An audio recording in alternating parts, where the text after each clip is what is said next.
పరిశుద్ధ గ్రంథం ఛానల్ వీక్షిస్తున్న ప్రతి ఒక్కరిని దేవుని పేరిట వందనాలు తెలియజేసుకుంటున్నాం. ప్రేమ, సంతోషము, సమాధానం సదా మీకు తోడే ఇండి నడిపించిన గాక. నిన్నటి దినాన యెషయా గ్రంథం 42వ అధ్యాయం చదువుకున్నాం. ఈరోజు యెషయా గ్రంథం 43వ అధ్యాయం చదువుకుందాం. అయితే యాకోబు నిన్ను సృజించిన వాడగు యెహోవా, ఇశ్రాయేలు నిన్ను నిర్మించిన వాడు ఇలాగా సెలవిచ్చుచున్నాడు. నేను నిన్ను విమోచించి ఉన్నాను, భయపడకము. పేరు పెట్టి నిన్ను పిలిచి ఉన్నాను. నీవు నా సొత్తు. నీవు జలములలో బడి దాటినప్పుడు నేను నీకు తోడైయుందును. నదులలో బడి వెళ్ళినప్పుడు అవి నీ మీద పొర్లిపారవు. నీవు అగ్ని మధ్యను నడిచినప్పుడు కాలిపోవు, జ్వాలలు నిన్ను కాల్చవు. యెహోవానగు నేను నీకు దేవుడను, ఇశ్రాయేలు పరిశుద్ధ దేవుడనైన నేనే నిన్ను రక్షించువాడును. నీ ప్రాణరక్షణ క్రయముగా ఐగుప్తును ఇచ్చి ఉన్నాను. నీకు బదులుగా కూసును, సేబాను ఇచ్చి ఉన్నాను. నీవు నా దృష్టికి ప్రియుడివైనందున గనుడివైతివి. నేను నిన్ను ప్రేమించుచున్నాను గనుక నీకు ప్రతిగా మనుషులను అప్పగించుచున్నాను. నీ ప్రాణమునకు ప్రతిగా జలములను అప్పగించుచున్నాను. భయపడకము, నేను నీకు తోడై ఉన్నాను. తూర్పు నుండి నీ సంతానమును తెప్పించెదను, పడమట నుండి నిన్ను సమకూర్చి రప్పించెదను. అప్పగింపమని ఉత్తర దిక్కునకు ఆజ్ఞ ఇచ్చెదను, బిగబట్టవద్దని దక్షిణ దిక్కునకు ఆజ్ఞ ఇచ్చెదను. దూరము నుండి నా కుమారులను, బూదిగంతముల నుండి నా కుమార్తెలను తెప్పించుము. నా మహిమ నిమిత్తము నేను సృజించిన వారిని, నా నామము పెట్టబడిన వారందరినీ తెప్పించుము. నేనే వారిని కలగజేసితిని, వారిని పుట్టించిన వాడును నేనే. కనులుండి అందులైన వారిని, చెవులుండి బధీరులైన వారిని తీసుకొని రండి. సర్వజనులారా గుంపు కూడి రండి. జలములను కోర్చబడవలను. వారిలో ఎవరు ఇట్టి సంగతులు తెలియజేయుదురు? పూర్వకాలమున జరిగిన వాటిని ఎవరు మాకు వినిపించుదురు? తాము నిర్దోషులమని తీర్పు పొందినట్లు తమ సాక్షులను తేవలను, లేదా విని సత్యమే అని ఒప్పుకొనవలను. మీరు తెలుసుకొని నన్ను నమ్మి నేనే ఆయననని గ్రహించినట్లు మీరును నేను ఏర్పరచుకొనిన నా సేవకుడను నాకు సాక్షులు. నాకు ముందుగా ఏ దేవుడును నిర్మింపబడలేదు, నా తర్వాత ఏ దేవుడును ఉండడు. నేనే యెహోవాను, నేను తప్ప వేరొక రక్షకుడు లేడు.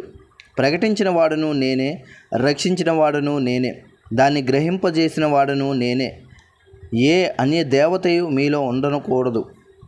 నేనే దేవుడను, మీరే నాకు సాక్షులు. ఇదే యెహోవా వాక్కు. ఈ దినము మొదలుకొని నేనే ఆయనను. నా చేతిలో నుండి విడిపించగలవాడెవడునూ లేడు. నేను కార్యము చేయగా త్రిప్పివేయవాడెవడు? ఇశ్రాయేలు పరిశుద్ధ దేవుడను, మీ విమోచకుడునైన యెహోవా ఇలాగా సెలవిచ్చుచున్నాడు. నీ నిమిత్తము నేను బబులోనుకు పంపితిని. నేను వారందరినీ పారిపోవునట్లు చేసేదను.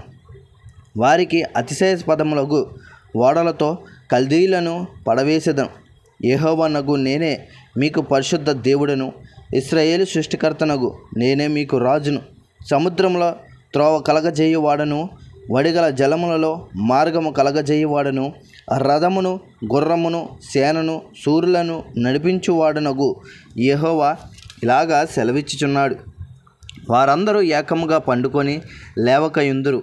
వారు లయమై జనపనారి వలె ఆరిపోయిరి.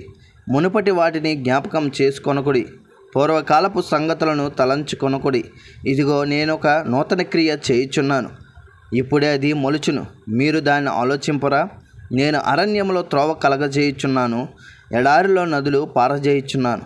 నేను ఏర్పరచుకుని ప్రజలు త్రాగుటకు అరణ్యంలో నీళ్లు పుట్టించుచున్నాను, ఎడారిలో నదులను కలగజేయుచున్నాను. అడవి జంతువులను, అడవి కుక్కలను, నిప్పుకోళ్లను నన్ను గణపరచును. నా నిమిత్తము నేను నిర్మించిన జనులు నా స్తోత్రమును ప్రచురము చేయుదురు. యాకోబు, నీవు నాకు మొర్రపెట్టట లేదు. ఇశ్రాయేలు, నన్ను గూర్చి నీవు విసికితివి కదా. దహన బలిగా గొర్రె మేకల పిల్లలను నా యొద్దకు తేలేదు. నీ బలము చేత నన్ను గణపరచలేదు. నైవేద్యములు చేయవలనని నేను నిన్ను బలవంతము పెట్టలేదు. దూపము వేయవలనని నేను నిన్ను విసికింపలేదు. నా నిమిత్తము సువాసన గల లవంగపు చెక్కను నీవు రోకలిచ్చి కొనలేదు. నీ బలిపశువుల క్రొవ్వు చేత నన్ను తృప్తిపరచలేదు. సరే కదా, నీ పాపముల చేత నీవు నన్ను విసిగించితివి. నీ దోషముల చేత నన్ను ఆయాస పెట్టితివి. నేనే నా చిత్తానుసారముగా నీ అతిక్రమములను తుడిచివేయుచున్నాను. నేను నీ పాపములను జ్ఞాపకం కొనను. నాకు జ్ఞాపకము చేయుము, మనము కూడి వాదింతుము. నీవు నీతిమంతుడుగా తీర్చబడినట్లు నీ వ్యాజమును వివరించుము. నీ మూలపిత్రుడు పాపము చేసిన వాడే, నీ మధ్యవర్తులు నా మీద తిరుగుబాటు చేసిన వారే. కావున నేను ప్రతిష్ఠితములగు నీ ప్రధానులను అపవిత్రపరిచితిని, యాకోబును శపించితిని, ఇశ్రాయేలును దూషణ పాలు చేసితిని. ఇంతటితో యెషయా గ్రంథం 43వ అధ్యాయం పూర్తయింది. రేపటి దినాన యెషయా గ్రంథం 44వ అధ్యాయం చదువుకుందాం. ప్రేమ, సంతోషము, సమాధానం సదా మీకు తోడైండు నడిపించును గాక. ఆమేన్.